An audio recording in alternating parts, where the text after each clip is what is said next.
Ensuite, donc, rendons-nous dans le Var, à la Seyne-sur-Mer, où la Villa Tamaris accueille une exposition dédiée à l'archipel des Açores. Elle met en avant l'histoire commune que ces îles partagent avec la principauté, à travers notamment la personne du prince Albert Ier. Gaëtan Lebrun et Jean-Alexandre Dordet l'ont découverte pour nous lors de la visite privée organisée pour le prince Albert II. Du 12 octobre au 5 janvier 2025, la Villa Tamaris de la Seyne-sur-Mer propose une exposition photographique sur les Açores. Chaque jour, des visites guidées seront mises en place pour la villa afin de faire découvrir l'histoire qui lie les Açores à la principauté à travers plusieurs galeries rendant hommage à Albert Ier, arrière-grand-père de son Altesse Sérénissime le Prince Souverain et fondateur du Centre météorologique des Açores. Le Prince Albert Ier a eu un véritable coup de cœur pour les Açores. Dès 1879, il découvre à ce moment-là, il est encore un marin qui navigue pour son plaisir, et lorsqu'il se lance dans des campagnes océanographiques, eh bien les Açores vont être un des points principaux de son intérêt, puisque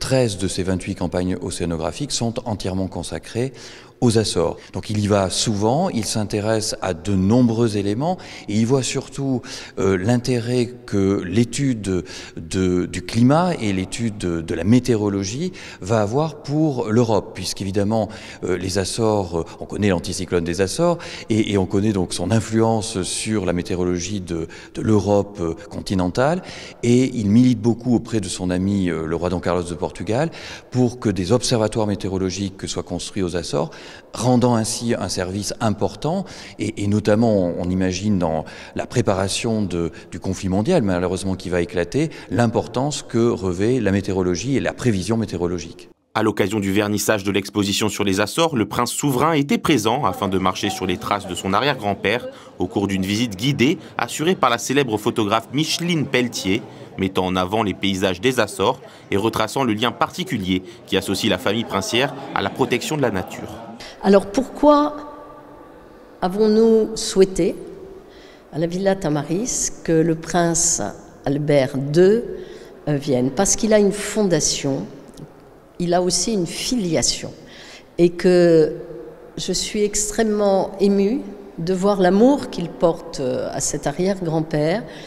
et surtout le fait qu'il soit vraiment dans sa continuité. Son père l'avait déjà été, Régnier III, mais lui je trouve encore plus, et il tient à aller sur tous les lieux où est allé son grand-père. Il s'est donc rendu au pôle Nord, cet hiver il est allé en Antarctique, il est allé aux Açores l'année dernière, il y était déjà allé il y a 10 ans. Et voilà, ça m'émeut énormément, ce lien familial qui se perpétue pour la protection de la nature. Le prince souverain a terminé sa visite en se rendant à l'Institut de biologie marine Michel Pacha, aux côtés de Stéphane Bern, afin d'assister au projet de rénovation des lieux, soutenu par la Fondation du patrimoine et visant à en faire un centre international de conférences.